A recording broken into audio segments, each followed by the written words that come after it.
विद्यार्थ्यांच्या सुरक्षिततेची जबाबदारी असलेल्या शिक्षण संस्थेतच एका 17 वर्षीय विद्यार्थिनीने प्राचार्यावर लैंगिक छळ, अश्लील वर्तन आणि विनयभंगाचे गंभीर आरोप केल्याने नालासोपारा परिसरात मोठी खळबळ उडाली आहे। या प्रकरणी आजोळे पोलीस ठाण्यात भारतीय न्याय संहिता तसेच पॉक्सो कायद्याअंतर्गत गुन्हा दाखल करण्यात आला असून पोलिसांनी तपास सुरू केला आहे। पोलिसांनी दिलेल्या माहितीनुसार पीडित विद्यार्थिनी संबंधित ज्युनियर अँड डिग्री कॉलेजमध्ये शिक्षण घेत होती। त्याचबरोबर शिक्षणाचा खर्च स्वयं उचलण्यासाठी त्याच कॉलेजमध्ये पार्ट टाइम कामही करत होते। तक्रारीनुसार प्राचार्य वारंवार तिला कॅबिनमध्ये बोलावून शर्यतीबाबत आक्षेपार्ह टिप्पणी करत होते। तिचा फोटो काढणे, विनापरवानगी चुंबन घेणे तसेच अयोग्य स्पर्श केल्याचाही आरोप तिने केला आहे। तक्रारीत पुढे नमूद केल्याप्रमाणे वाढदिवसाच्या पार्टीच्या निमित्ताने रात्री उशिरा सोबत येण्यासाठी दबाव टाकण्यात आला। न आल्यास घरच्यांकडे बदनामी करण्याची धमकी देण्यात आली।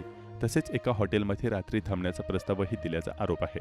या प्रकारामुळे मानसिक त्रास सहन करावा लागल्याने विद्यार्थिनीने अखेर पोलिसांत धाव घेतली। त्यानंतर पोलिसांनी BNS कलम 74 आणि 79 तसेच पॉक्सो कायद्याचे कलम 8 आणि 12 अंतर्गत गुन्हा नोंदवला आहे।